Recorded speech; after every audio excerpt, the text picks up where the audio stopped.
Well, hello. This is Hyperfixation Station, and today we're talking Star Wars because that is my current hyperfixation. And yeah, Andor Season 2 came out with 3 episodes. Fucking wild. I didn't realize they're going to drop three episodes. If they released that, I didn't see it. Oh well. It was a great surprise. I saw that earlier in the day. I was like, I didn't realize it was coming out this week. Like, legitimately did not know. I usually am up in the loop of Star Wars news. But for some reason, I did not know that. Silly me, I guess. But anyway, those episodes are cool. But those are not what I'm talking about, because I'm going to wait until the show is done before I actually, release my opinions on it. Because I'm not going to glaze it now and then be wrong later. I'm not putting myself out there. I'm saying it's good right now because I love these first 3 episodes. But, that'll stand the test of time. But we'll see what the rest happens. Anyway. Well, no. So, we're going to talk about a specific Star Wars video game, right? This Star Wars video game, there's many Star Wars video games out there, right? There's so many. Like, there's at least 5. There's at least 5 Star Wars video games out there, yeah? I'm kidding. There's a lot of Star Wars video games. Like, I don't know the top of my head, but it's at least... It's in the 10s, at the very least. Actually, no, fuck it. I'm going to look it up. I'm going to look it up as we speak, because now I feel like a fake fan for not knowing that statistic. Number of games.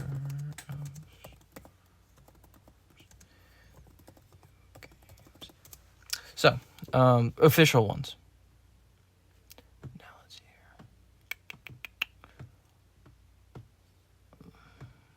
here. Supposedly over 100 games on the Star. For some reason, I have a hard time believing that. I'm not going to figure this out right now. I'm in the middle of recording this. Anyway, the ranting has already begun. No, the game we're talking about today is not even a new game. I thought about talking about Outlaws because, controversial opinion, I like that game because I am a little bit of a Star Wars shill. I won't lie about that fact. But no, I'm not talking about Outlaws. Nor am I talking about an EA Star Wars game. Nor am I talking about one of your there's a couple Star Wars games out there that everyone will glaze until, the death of Star Wars. Like Force Unleashed, Battlefront 2, even Battlefront 1. Like, Battlefront 1 was legit, dog. That shit was great. Parts of me even enjoy that game more than Battlefront 2. Don't know why, I just do. It's just, I liked some of the maps a bit more, and I think I really enjoy the aerial combat on the ground. I think that was really fun. And I do enjoy that in the new Battlefront games. I liked space combat, don't get me wrong. But we do have flight sims that are a lot better at that sort of thing. So, I digress. Anyway. Well, okay. Well, flight sim, they fly the same way. It's just I like the idea of being able to, do strafing runs on, ground units. You know what I'm saying? I don't know why. I just think that shit's cool. Or the random TIE fighter that just crashes into the ground in front of me. Cinematic as fuck. I enjoy it. It's quite a fun time. What game was I talking about? Anyway, no. The specific game is Star Wars Racer. Star Wars Racer, dog. This game is fucking legit. This game is so good. I've put an ungodly amount of hours on my N64 and on PlayStation 4 and on PS5. Because that shit was so good. I booted up my PS3 the other day just simply to see if it was working still. And I got the steel box of Force Unleashed, the Sith Edition. And I was like, I'm going to play that on original hardware, see how it plays nowadays. It plays on PS3, good for its time. Force Unleashed is a little dated now. I still enjoy the shit out of it. But, anyway, the point is, I didn't realize the PlayStation Store is still on the PS3, and you can get some cool ass deals on that shit. Like, you can get Racer on that too. Like, you can get. I don't know why that made me surprised that they were already doing that shit. But yeah, no, Racer, it's so good. I wish we had more pod racing games in Star Wars. I think I think in technicality there's 4, because you got Star Wars Bombad Racing as well. You got Star Wars Racer's Revenge, which is the sequel to Racer, and I haven't really put that much time into that one. I don't know why. I think I might make a follow-up video just about that at some point, because I need to sit down and play that more. I just go back to the original, because I don't know why. The original it's just so it's like one of the first video games I've played, like Donkey Kong 64, and then it was Pod Racer.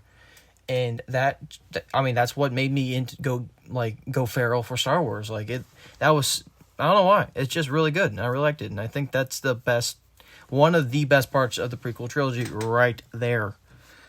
That pod racing scene, that was so good. I'm not even that big on racing. I just like pod racing. I also enjoy some of the underground elements of Star Wars more than the fantastical side.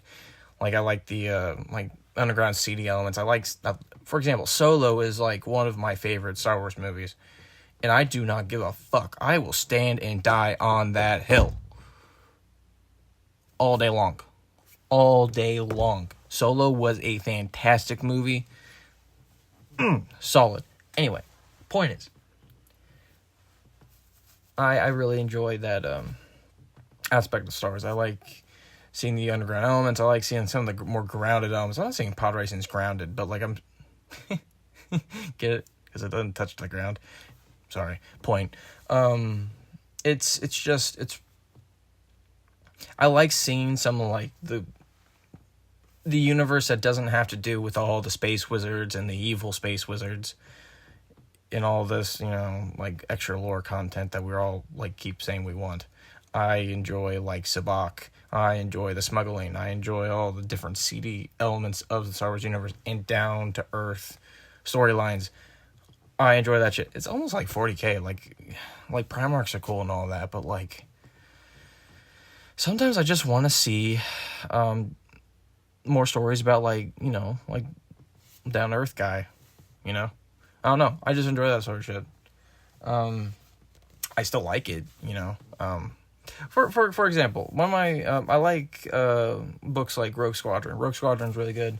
Lost Stars is really good. Cause it's just regular people. It's not. I mean, they're really good pilots, and they might not be regular people, but it's not space wizards. It's not Jedi or Sith. It's just that.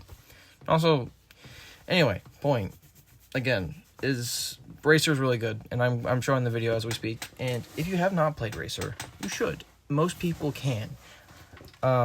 It's on Steam, I believe. I will actually fact check myself, because I don't have a script.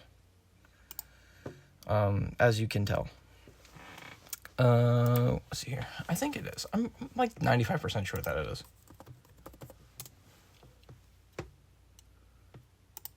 Fuck. Yeah, it's $10. It's $10 on Steam.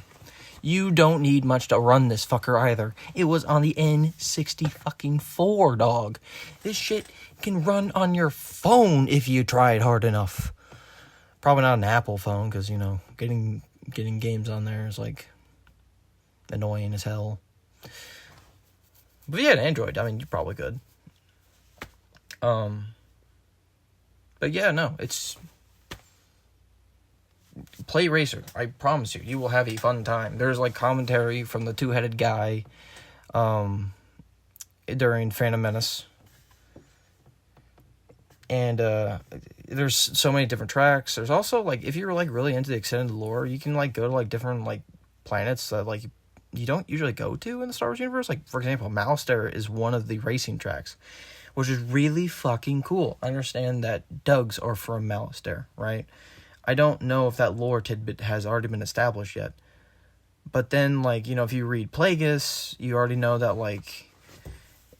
behind the scenes, Gardula the Hutt went in trying to get a fucking, I think it was Gardula? No, I think it was Jabba trying to underhand Gardula the Hutt with a pod racing ring. Because pod racing was getting popular. Anyway, that was just another extra bit of Star Wars tidbit. for anyone who isn't a massive Star Wars nerd, Star Wars Darth Plagueis is like probably one of the most treasured books in the EU library. It's well written, and also explains a lot of plot holes and things people have issues with Phantom Menace. I would spoil it, but I'm not going to. It's